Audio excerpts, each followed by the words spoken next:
Too early, isn't it?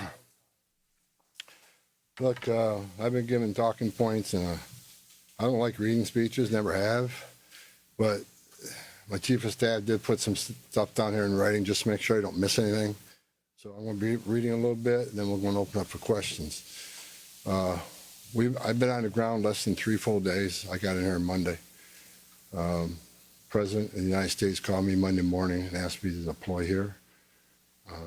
Got here Monday evening, and I'm staying till the problem's gone. But we've made a lot of progress in the last 3 days. Marcos Charles, he's running ICE operations here. There you go. Rodney Scott, Commissioner of Customs and Border Protection, standing here beside me. Good morning, I'm Tom Homan, the Border Czar for President Trump. I'm here on behalf of the President, along with U.S. Commissioner of U.S. Customs and Border Protection, Rodney Scott, and Marcos Charles, who's leading the enforcement effort here right now. I've been on the ground since Monday to regain law and order in the city beloved by many, and work together to remove threats from the community. During the past administration, well, I'll remember, more than 10 million illegal aliens entered this nation. Many were national security threats, public safety threats. We can't remember over 2 million known gotaways. 2 million people who paid more to get away. Why? That should scare the hell out of everybody. President Trump promised American people, including the residents of Minnesota, that he would work to ensure our communities are safe. And with that, this administration is absolutely focused on identifying removal aliens that pose a public safety threat and national security threats. And the numbers prove it. The data proves it. In the past few days, I've met with Governor Walz, Attorney General Ellison, Mayor Frey, numerous police chiefs and sheriffs, and I have more to meet. I'll also be continuing the dialogue with business and religious leaders in partnership with Minnesota, your community leaders. I'll be meeting with them too, because I want to hear what they have to say. In my meetings with folks so far, and most importantly, the governor and the AG, the Mayor Frey, we didn't agree on everything. I didn't expect to agree on anything. I've heard many people want to know why we're talking to people who they don't consider friends to the administration. Bottom line is you can't fix problems if you don't have discussions. I didn't come to Minnesota for photo ops or headlines. You haven't seen me. I came here to seek solutions, and that's what we're going to do. And we've come a long way, and we got some good wins for the people of Minnesota, I think, and for the administration and for the safety and security of this city. One thing we did agree on, though, everybody I talked to agreed on, was that community safety is paramount. One thing we all agreed on was U.S. Immigration Customs Enforcement is a legitimate law enforcement agency that has a duty to enforce the laws enacted by Congress and keep this community safe. Like I've said many times for the last several years, even before this administration, jurisdictions that refuse to cooperate with federal immigration authorities are sanctuaries for criminals. Sanctuary cities are sanctuaries for criminals, and endangers the residents of the community. To be clear, we did not agree with Minnesota state and local officials that they would be involved in immigration enforcement. I didn't ask them to be immigration officers. I'm asking them to be cops working with the cops to help us take criminal aliens off the street. What we did agree upon is not to release public safety arrests back in the community, and they could be lawfully transferred to ICE. I'll speak more about that. I will highlight that the Minnesota State Prison System under the Department of Corrections have been honoring ICE detainers. And we appreciate that important collaboration, and we're going to expand upon that. That decision has made Minnesota safer, not only for residents of Minnesota, but the men and women law enforcement. Not just ICE, all law enforcement. Rather than arresting the same public safety threat, significant public safety threat over and over again, they agree to work with us to identify those people and remove them. I'm also pleased to announce I had a very good meeting with Attorney General Ellison, and he has clarified for me that county jails may notify ICE of the release dates of criminal public safety risks so ICE can take custody of them upon the release from the jail. And let me tell you why that's important. I know people are a lot concerned about the manpower that's been sent in law enforcement manpower. Look, I've said this many times before. I've said it for the last several years. Give us access to the illegal alien public safety threat and the safety and security of a jail. It's common sense. It's safer for the community, it's safer for the agent, and it's safer for the alien. Because anything can happen on a street arrest. It just makes common sense. And for the people that argue, well, we're a welcoming community because we want victims and witnesses of crime that are here illegally to feel safe to come to police without fear they're working with ICE, we're not going to talk to the victim and witness of crime. There's no problem there. They should feel safe to come to the police and ask for help. All we want is to talk to the person that local and state law enforcement authorities locked in a jail cell. They chose to lock this person up. That's who we want to talk to, the public safety threat. So the argument is that protects victim witnesses of crime. It's a bunch of crap. Victims and witnesses of crime don't want the bad guy back in their neighborhood either. So great progress with the Attorney General and local sheriffs. And one thing, when we have these agreements, it takes less law enforcement agents to do the job.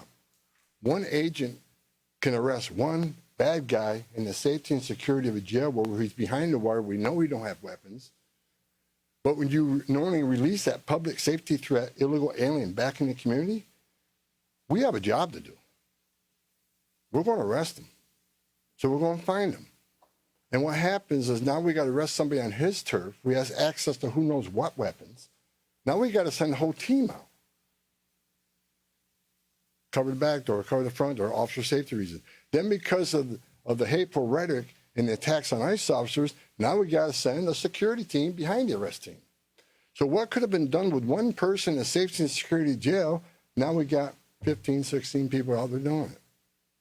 I know that causes stress in the community.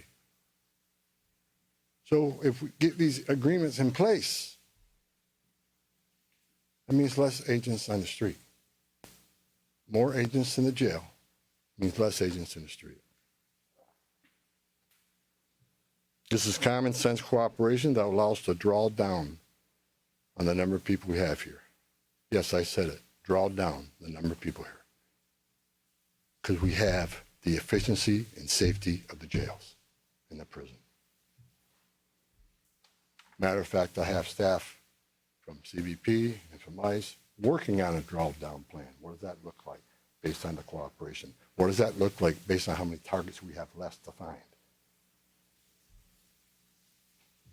In my meetings with Governor Walz, AG Ellison, and Mayor Frey, as well as state and local law enforcement, again, I appreciate they all acknowledge that we do have federal immigration laws in this country that have been passed by Congress, and that ICE is, in fact, a legitimate law enforcement agency charged with enforcing those laws. We're not making this up, folks.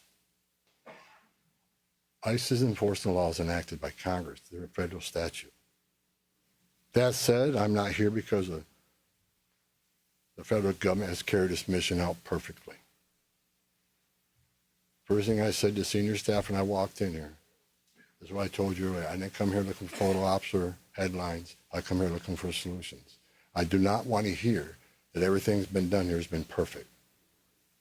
Nothing's ever perfect, and anything can be improved on. And what we've been working on is making this operation safer, more efficient, by the book. The mission is going to improve because of the changes we're making internally. No agency or organization is perfect. President Trump and I, along with others in the administration, have recognized that certain improvements could and should be made. That's exactly what I'm doing here. As such, in meetings I've had with federal law enforcement managers, including ICE and CBP and other federal partners, as well as state and local officials, I have conveyed the President's expectations with regard to federal immigration enforcement efforts.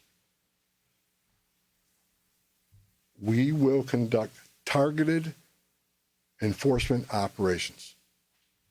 Targeted. What we've done for decades.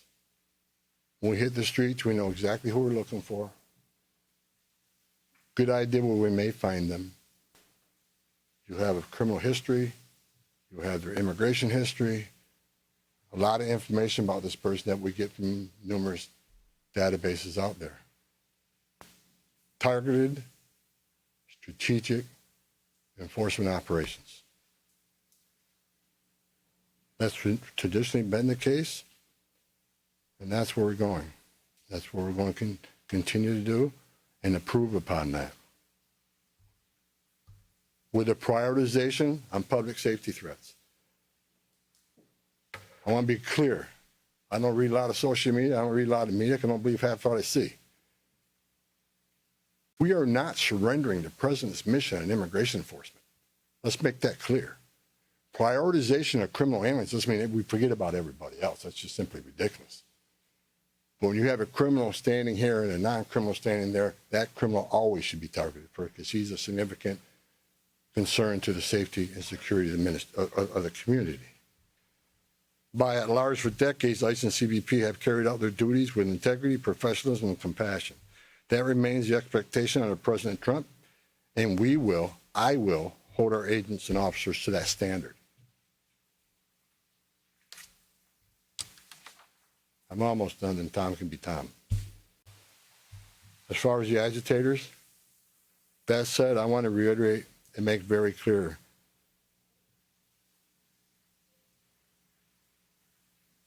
I want to make it clear, ICE and CBP officers are performing their duties in a challenging environment under tremendous circumstances, but they're trying to do it with professionalism.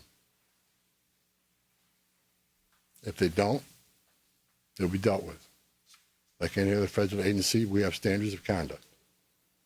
They are sworn law enforcement officers working tirelessly to enforce our country's border security, immigration laws, protecting the interests of our country and preventing dangerous people from walking the streets of this nation when they're not supposed to be here to begin with.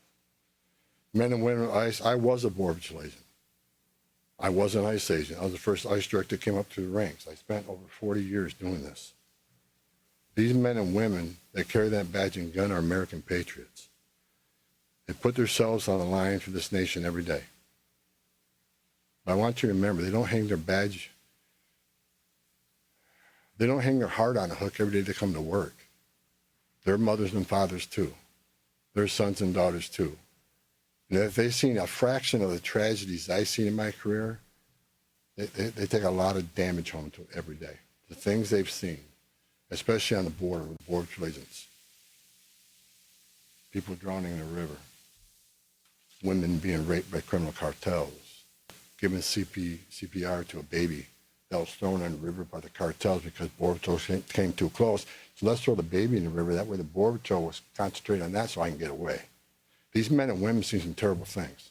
But I want you to remember, they're mothers and fathers too. Many of them are members of this community.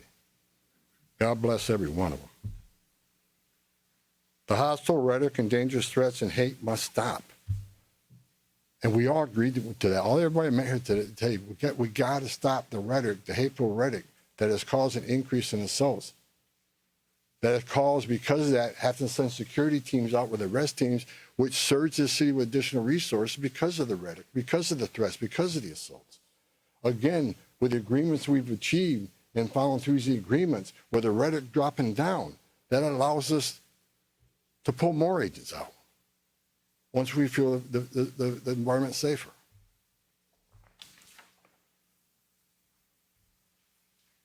I begged for the last 2 months on TV for the rhetoric to stop. I said in March, if the rhetoric didn't stop, there's going to be bloodshed. And there has been. I wish I wasn't right. I don't want to see anybody die. Not officers, not members of the community, and not the targets of our operations.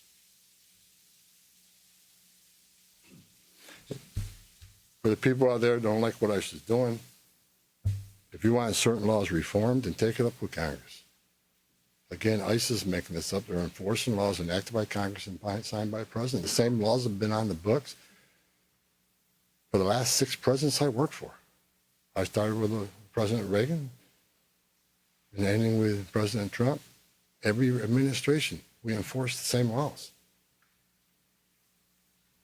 If you don't like what ICE is doing, instead of protesting this building, go protest Congress. Tell me what changes. You have your First Amendment rights, I support that. You have the right to protest. I'm just asking you to keep it peaceful. But threatening law enforcement officers, engaging in impeding and obstruction and assault is never okay. And there will be zero tolerance. You interfere, impede, assault ICE officers, you will be arrested. Like I said a bit earlier in my meetings with Governor Walton Ellison and Frey, as well as state and local law enforcement, I appreciate they acknowledge this, that public safety should be paramount. The chiefs I've talked to committed to responding to 911 calls when protesters turn violent, agents are in a dangerous situation, and there's assaults. They have committed to upholding public safety and responding to the needs, not to enforce immigration law, but to keep the peace. With that, I call upon those officials to stand shoulder to shoulder with us to tone down the dangerous rhetoric and condemn all unlawful actions against law enforcement in the community. There are many ways your voice can be heard, express your feelings, and affect change in the country without crossing that line. Political and other disagreements in this realm should not be at the expense of public safety or the safety of federal law enforcement officers. In closing, I want to thank the state and local officials here in Minnesota that I met with and the many I'm going to meet with. We've had meaningful dialogue. And look, again, we didn't agree on everything, but we agreed on the things I just talked about. There's much more we can do. And I'm going to continue this dialogue. I got many more community leaders to talk to. I got many more sheriffs to meet. President Trump wants this fixed. And I'm going to fix it. With your help. I want to thank President Trump for his unwavering commitment to public safety and prosperity of every American. Under the President's leadership, we have the most secure border in the history of this nation, which means less women are being raped, less children are dying crossing that border, less fentanyl is getting this country to kill Americans, less known suspected terrorists are crossing that country. And we don't have 2 million unknown gotaways. We don't know who the hell they are. A secure border, and we have stronger national security. A secure border saves lives. When 96% less people are coming, how many women aren't being sexually assaulted by members of the cartel? How many people aren't dying making that journey? How many Americans aren't dying of fentanyl overdoses? How many women and children aren't being sex trafficked in this nation? The data proves it. Anybody can find that data. So God bless this great nation. God bless Minnesota. We can do better. And I thank your local and state leaders meeting with me. We made some significant gains, significant coordination and cooperation, and you're going to see some massive changes occurring here in this city. Thank you. I'm Steve Doocy. I'm Brian Kilmeade. And I'm Ainsley Earhart. And click here to subscribe to the Fox News YouTube page to catch our hottest interviews and most compelling analysis.